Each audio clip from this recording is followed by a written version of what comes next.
From a young age, I was lovingly raised by my grandparents. But then, a minor accident took the life of my beloved grandmother.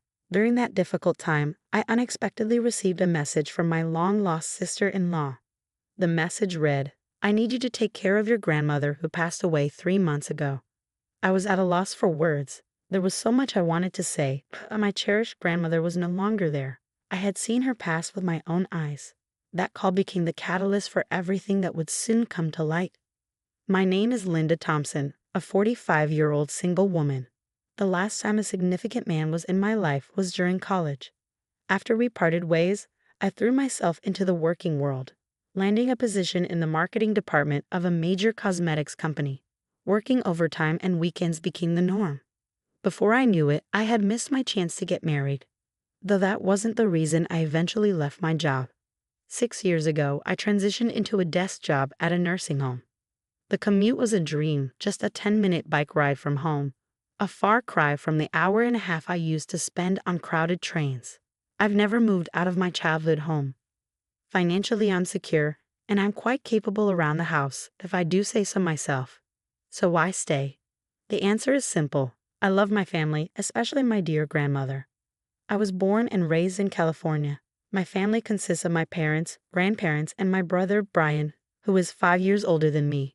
Now 50, Brian and I have a complicated relationship. As children, I adored him. He was a gentle, caring older brother. But after college, he changed. He got a job in car sales, moved out, and married a woman from work just 2 years later. We gradually grew apart, and he stopped coming home for holidays. Thanksgiving, spring break, even Christmas.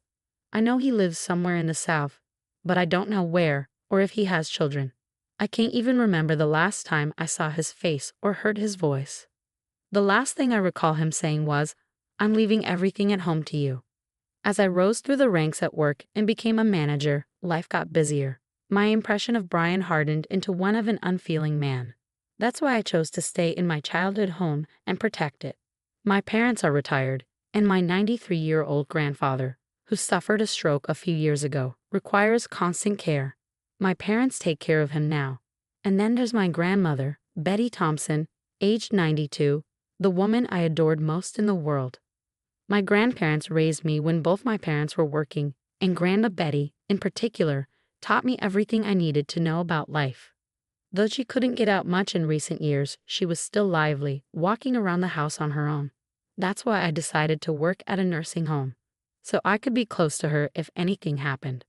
One day, as I was getting ready to leave for work, Grandma Betty called out to me, "You forgot something." I didn't forget anything, I replied, but she handed me a few black licorice candies. "Here, take these." I smiled. Licorice had always been a favorite of ours. I tucked them into my suit pocket and left the house with a smile. Then tragedy struck, sudden and devastating. Grandma Betty had a severe accident. According to my father, after hanging laundry on the balcony as usual, she missed a step on the stairs and fell. We had always warned her about the stairs, telling her to leave the laundry to Mom and Dad, but Grandma Betty was as stubborn as I am. She believed in doing what she could on her own. It was an unfortunate accident, something we always feared. After suffering complex fractures in her femur and pelvis, she never made it home from the hospital. 4 months later, she passed away due to old age. I was heartbroken. I cried until I could cry no more. But I'm an adult now, and as the breadwinner of this household, I don't have the luxury of wallowing in sorrow. I had to handle everything: funeral arrangements, cremation, interment. Grandma Betty was originally from the Midwest, and with no close relatives to contact, we decided in a family meeting to have a small funeral with just close family members. We had to invite my brother and his wife, and I assumed they'd come without hesitation. But I was wrong. I couldn't reach them by phone or WhatsApp. I even sent an email, but there was no reply. As a last resort, I sent a text message, and the reply came on the day of the cremation. "I'm very busy overseas for work. Sorry, but I can't make it. I'll send the money later." I didn't care about the money. When I saw that message, I found myself speaking out loud without meaning to. Could his job really be so important that he couldn't find the time to say goodbye to the grandmother who adored us so much? It was hard to accept. At the funeral, we placed flowers in Grandma's casket, her makeup impeccably done, making her look as if she were peacefully sleeping. We included a photo of Grandpa and her favorite black licorice candy. While doing this, something shifted in my perception of my brother. From that moment, I started to despise him. Since then, the seasons have changed, and it's now winter. For me, it doesn't matter whether it's spring, summer, autumn, or winter. I don't care if it's always winter or always summer. I've even considered quitting my job, but Grandpa is still alive, and my parents will need care at some point too. I still need to earn a lot for that. With these thoughts, I mechanically got through my work, my heart filled with emptiness. Then, during a lunch break on a weekday, I received a call from an unexpected person. If the number hadn't been registered, I wouldn't have answered. My smartphone displayed the name Heather Thompson. She's my brother's wife, making her my sister-in-law. The only time we ever talked was briefly after their wedding. And that's all I remember. Why would she be calling now? I considered ignoring it, but the ringing wouldn't stop. Finally, I sighed and decided to answer. Yes, this is Linda. Sorry to disturb you at work. This is Heather, Brian's wife. It's been a while. Heather started, her tone apologetic. Despite being in a higher position and older than me, she always maintained a humble attitude. When she suddenly decided to marry my brother, she made sure to greet my parents and me, even on behalf of my brother. To put it simply, she's a good person. That's why I couldn't understand why she would contact me now. It's okay. Do you need something? I tried my best not to sound cold as I asked. It's hard for me to bring this up. Heather hesitated before continuing. It's about Betty, your grandmother. What happened to my grandmother? I asked, my voice barely above a whisper. We've been taking care of her on my husband's orders, but it's already been over a month. Could you possibly come to pick her up? What? I couldn't comprehend what Heather was saying. So you're saying you've been taking care of my grandmother Betty, who died 3 months ago? Yes, we've been taking care of Betty at our. Wait, she died 3 months ago. Heather's voice was genuinely surprised. Why don't we calm down a bit? I suggested, and Heather agreed. A few minutes later, after regaining my composure, I carefully explained to Heather how my grandmother had passed away. In contrast, Heather's response was utterly perplexing. She claimed that she and Brian had been told to take care of my grandmother until arrangements were made at her home, and that they had been living together with her. There were only two possible conclusions. Either we were both not lying, or my brother Brian was. I had anticipated this to some extent, wondering why anyone would tell such a blatant lie that would be exposed so quickly. But now, there were things I needed to do before confronting him. I wanted to get in touch with Brian right away, but he was basically unreachable. I told Heather, I've never used my husband's cell phone either. He won't let me, she continued. However, I think I could talk to him on my cell phone while he's at home. He's been working remotely more often lately. I think if I ask, he'd probably agree to a video call. There's certainly power in face-to-face persuasion. But there was a problem. I wasn't even sure where they were living anymore. We've been living in Nye City, California, for over 10 years, so it's easy for us to visit your place, Linda, Heather said. We agreed to talk to Brian on Heather's cell phone that night and ended the call. As I hung up, mixed feelings swirled inside me. I-City was just the next town over, and the idea that Brian expected me to care for some stranger's elderly relative just a few months after Grandma passed away filled me with repugnance. That evening, at the agreed time of 8 p.m., I called Brian using Heather's cell phone. By the way, Heather was also in the room with me at home. Despite my constant attempts to contact him in the past, Brian answered Heather's cell phone after just 3 rings. I made sure Heather could hear the conversation by putting it on speaker. Heather, where are you right now? You haven't even prepared dinner, Brian demanded in an imposing, arrogant tone. He was no longer the brother I knew. It's me, Brian, I declared firmly. Huh? He was clearly confused, and I waited for him to find his words. That's Linda, isn't it? Why, where's Heather? He stammered. I'm here, Heather responded, her tone steady. You? Why are you with Linda? Brian's voice wavered. Did you tell Linda about that matter? He asked, trying to regain control of the conversation. Yes, I did, Heather replied calmly. I told you it was too early to talk about it. Brian's frustration was evident. Ignoring his outburst, I pressed on. Heather mentioned that you've been working remotely lately. Why don't we talk face-to-face using a video call app? I'll send you the ID and password. If you refuse, I'll take Linda and go back home, Heather added, providing backup. Fine, Brian grudgingly agreed, his tone reluctant. I sent the login details using Heather's smartphone, and we waited. When Brian's face finally appeared on the screen, I noticed he looked slightly heavier than the last time I saw him. But it was undoubtedly my brother. So, what's so important that we have to face each other to talk about? I'm busy, Brian tried to play dumb, and it made my blood boil. Isn't it obvious? It's about our grandmother, I said, my voice sharp. What do you mean by saying we should take in our grandmother who died 3 months ago? I asked, my frustration barely contained. To my surprise, Brian replied calmly, you must be misunderstanding something. Our grandmother isn't dead.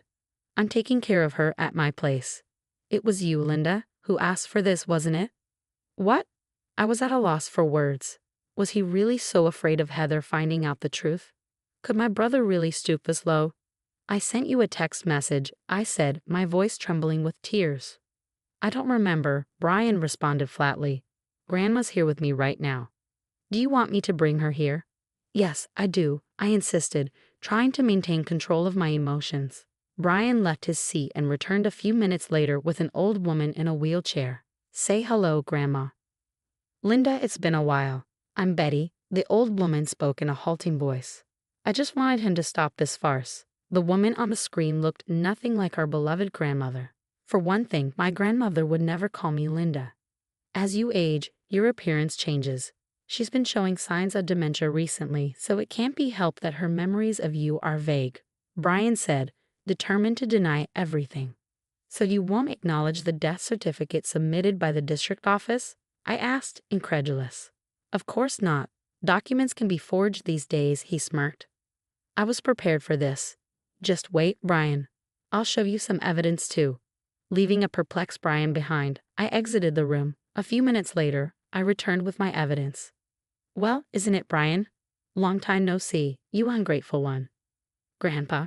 Brian's eyes widened in shock. You were supposed to be bedridden. At one point, I was prepared to die. Even now, I can't go to the bathroom on my own. But my brain's still in good shape, Grandpa continued. I've heard all about it from Linda. Are you saying that the woman next to you is my wife, Betty? Nonsense. Betty was much more beautiful. Cornered, Brian hung up, likely trying to log out of the video call. Heather, who had remained silent until now, spoke up. Are you running away, Brian? Going to Catherine's place. Brian's face turned pale, visible even through the computer screen. How do you know that? I suspected it for a while now, Brian. You underestimate me, Heather said, her voice firm. Your grandmother has frequently let it slip, Catherine. But that's not Linda's name, nor her mother's. Well, Brian trailed off. I confirmed with Linda, and she had no recollection of the name Catherine. I had a suspicion and hired a private detective to investigate possible infidelity. Heather continued, laying out her evidence. The results came out quickly. Pictures of you with Catherine, your affair, and the fact that her grandmother is the woman you've been caring for. Heather paused, letting the information sink in. You've been preparing to divorce me, haven't you? Using every means possible to remarry Catherine, but I've caught you. Brian's attempt to maintain his composure crumbled. I'm really sorry. Forgive me, Heather. Linda, I didn't mean to deceive you. I'll break up with Catherine. Heather didn't flinch. I've already completed the divorce mediation process, Brian. I'm going back to my parents' house. We'll meet in court next. Well then, goodbye, big brother, I said, and with those words, I ended the video call. The seasons have changed, and now, during the autumn equinox, I visited my grandmother's grave alone. Hands clasped together, I silently reported everything that had happened. Brian divorced Heather, and naturally, the outcome was overwhelmingly in Heather's favor. Brian ended up paying an enormous amount of alimony and even came crying back home at one point. However, thanks to Grandpa, who was still mentally sharp, a virtual dissoundment took place. Even his will states that Brian is no longer family. He wished to remarry Catherine. But women in this world are not so eager to marry a divorced man in his 50s with no savings and debt. Brian eventually had to quit his job at the automobile company and is now reportedly living in a cheap one-bedroom apartment, paying alimony while working odd jobs. It's all a case of reaping what you sow. Most of this information about Brian came from Heather, who I've grown close to. We often meet for tea as friends now. Grandmother, I finished everything, I whispered, standing up from the gravestone. A slightly strong breeze blew, and at the same time, I heard a voice I loved so much. Lynn, thank you. Please take care of your grandpa for a little while, the voice said. Grandmother, I muttered, suddenly noticing something in my right hand. It was a piece of black candy, her favorite. But that was strange. I hadn't brought any black candy as an offering today. I'm not particularly a believer in gods or ghosts, but could it be? No, that couldn't be. There's always black candy at the altar, so I must have picked one up unconsciously and put it in my pocket without realizing it. But still, if I think that my grandmother is watching over me from somewhere, I feel like I can keep doing my best in life. Thank you, grandmother, I murmured, looking up at the sky before leaving the graveyard.